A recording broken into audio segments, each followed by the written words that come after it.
Shark Tank. My name is Daniel Edison. I'm from Chicago, Illinois. I have a background in ad tech sales. I'm here representing my company, which is called Toe Drag Apparel. Our product is Shinny Skins, and I'm here to ask for $100,000 in exchange for 20% of my company.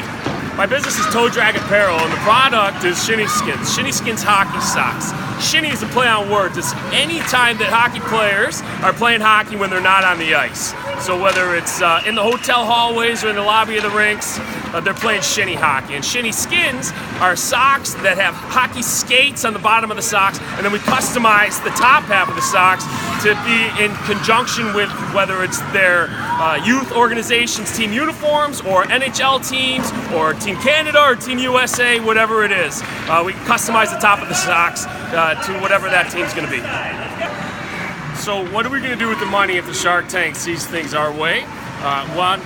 Number one, we're going to buy a whole bunch of inventory. So far we have about 17 designs, well exactly 17 designs, and I would like to have in stock at all times 31 different designs, and that represents all the different NHL teams.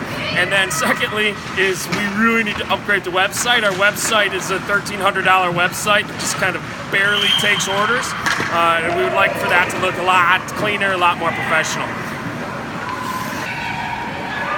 Shinny Skins hockey socks enable youth hockey players to wear their pride on their shins, right? So whether that's walking around with mom and dad at Target and they get to tell everybody, hey, I am a hockey player, or being at the lobby of the rinks with a whole bunch of other hockey teams, they go, listen up, this is what team I play for.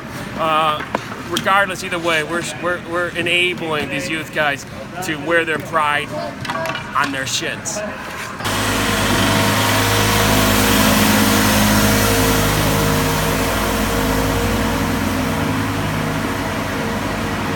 So how did I come up with this business? It's a good question because it kind of happened on accident. I've long wanted to run a little business of my own, something to tinker with.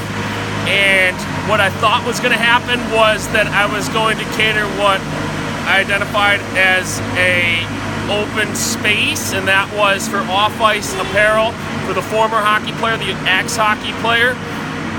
There's a lot of noise in that 17 to 25-year-old group.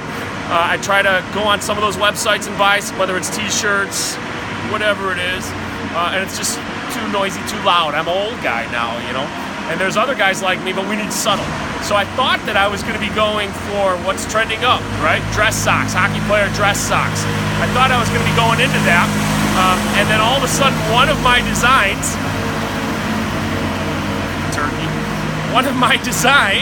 happened to be a skate sock, and I coach 8-year-olds, and last spring I gave all of the kids on the team these little hockey skate socks, and they were in the design of our team uniforms, and they literally just wore them to every game and every practice. And mom and dad were telling me, hey, I can't even wash these things because they won't take them off long enough. They're wearing them 5, 6, 7 days a week. And I said to myself, holy smokes. Just like the Sharks always say, listen to the market. We listened to the market, and I said, you know what? I think that's our business. So from there was some other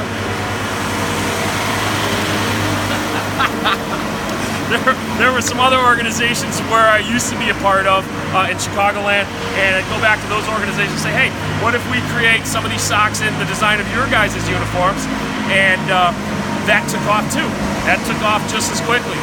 We did that 2, 3, 4 times, and then all of a sudden, more organizations started calling and phoning in, hey, can we get our design? Can we get our design? Next thing you know, I'm driving an hour away for different games or tournaments, and I'm seeing kids running around hockey rink lobbies, kids I've never seen before, wearing Shinny Skins. And it got kind of bonkers. So next thing you know, we said, what if we start creating these? He's not going to do it again. Is he going to put me off again, this turkey? All right. Yeah, shave the ice. Shave the ice. So we started making them in NHL teams. We started with, well, I should say NHL cities, Chicago and Colorado and Arizona.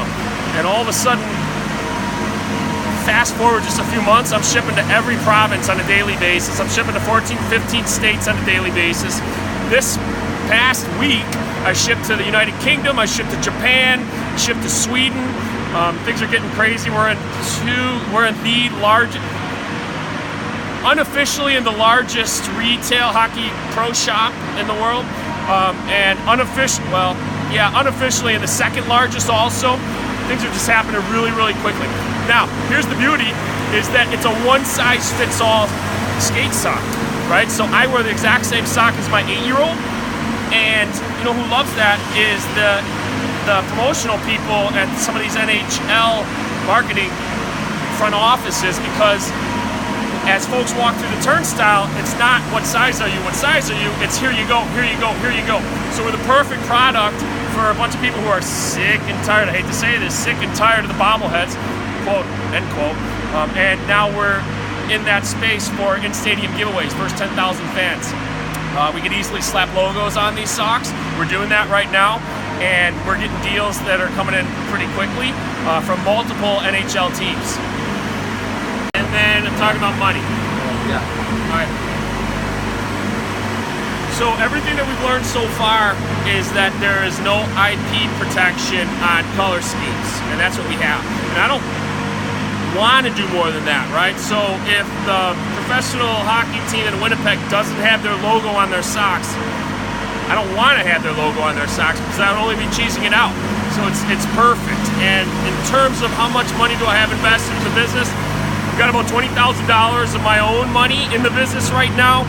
We've got about $12,000 in sales, and I'm sitting on maybe another $8,000 to $10,000 in inventory. I have these numbers. We just drew up a P&L like 10 days ago. So I have these numbers. But you got to keep in mind that I didn't get my real legitimate first dose of inventory until October. So we did late October, November, December. Christmas took off. It was kind of bonkers. And then everything settled down for January, February. I haven't put $1 into the market yet. And I created this whole business through a bunch of Google searches. Google search, how do you manufacture hockey socks? And I went to 16 designs, all with a broker out of Toronto. I recently cut out that broker. I learned to go to manufacturer direct, China direct. And of course, I got there 4 days before the Chinese New Year. So automatically it was everything shuts down for 4 weeks. And then we've been trying to figure out that direct to China manufacturing piece. I'm on my third iteration right now. I anticipate that sock coming in, whether it's today, tomorrow, and then we're prepared to, I've got orders waiting. I've got orders waiting for AHL teams, which is professional. I've got junior teams, which is Ontario Hockey League. I've got college teams. There's so many opportunities right now, and there's a whole bunch of people who are aware of our socks, who are trying to order our socks, and that's what's gonna happen next, is we're gonna fulfill those orders. And we're going to do things in two different ways. There's going to be two different pieces of the business. One is going to be, we're constantly going to stock all NHL cities. I can't say teams, I got to say cities. And then the other piece is going to be a self-serve function on the website, which doesn't exist today. Formerly, I've been fronting all of the money for some of the smaller orders, and the smaller order is like 200 pairs, 400 pairs. And now it's going to be a self-serve where you upload a picture of the sock that you need, the design that you need, pay for it on the spot. And then that'll be always a key function of the business, is the customization. So there's gonna. So I've long known that I wanted to start my own business, but it took me a while because I pursued hockey for so long that I didn't actually go back to school and graduate until I was in my late 20s, and I had a late start in my career.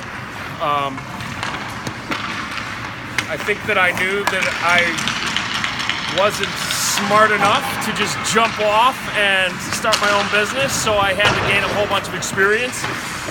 And then finally, at some point in my career, I started rolling up the people that I was no longer learning from, and that told me, along with my dad, who died suddenly just a couple of years ago,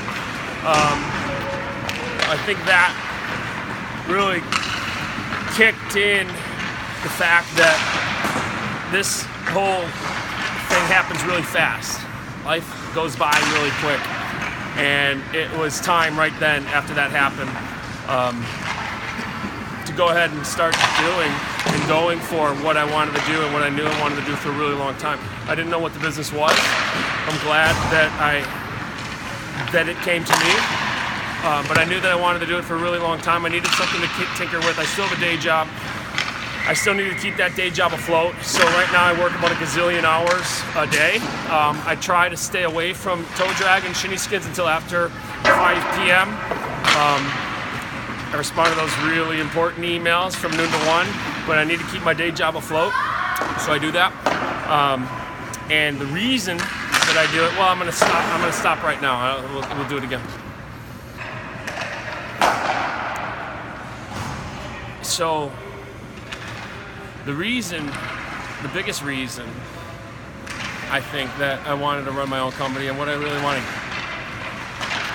get out of it and take from it is I've got a 7-year-old boy, Matthew, who at 2 was diagnosed with type 1 diabetes. And diabetes sucks. And he'll tell you that it sucks. Last night, I needed to, every 48 to 72 hours, we need to change his pod, poke him, and prod him, and stick him, and it just sucks. It sucks. And I'm on a mission. He's only 7 right now. He's had it. It's all he's known. It's all he's known. He's had it since he was 2 years old. It hasn't gotten any better because it sucks. That's what it does. That's what diabetes does. It's constant. It's every day. You're dealing with it every. If I check his blood sugar and it's perfect, bought myself about 2 hours. Bought himself about 2 hours. So I don't want to send him to college having diabetes. I don't want to send him to college having diabetes. I'm not smart enough to cure diabetes. Just not. But I can rally enough money to arm those super smart people and give them the ammunition to cure it, because diabetes is right on the verge. It is the next disease that's going to be cured. I mean, it's right there. There's so much stuff happening in the world of diabetes that it's like this far away. So my Matthew's 7, and before he goes away to school, I want him to be insulin free, insulin independent. I want it to be over with. I want it to be done. And I've kind of made those promises to him. So that's what this business is going to do, is just like the golf outing that I love the hockey community because it's like no other. And I throw a golf outing, and it's going to happen in about 2 weeks here. And it's a whole bunch of old hockey players and former hockey players who once played together, even if it was a million years ago, and they all come together. And we write a really big check to the Chicago Diabetes Project. And that's when we arm these really smart people who are fixing things and curing this disease. And that's what this business is going to do. This business is going to contribute major artillery to the good, smart folks who are gonna solve this riddle of fucking diabetes.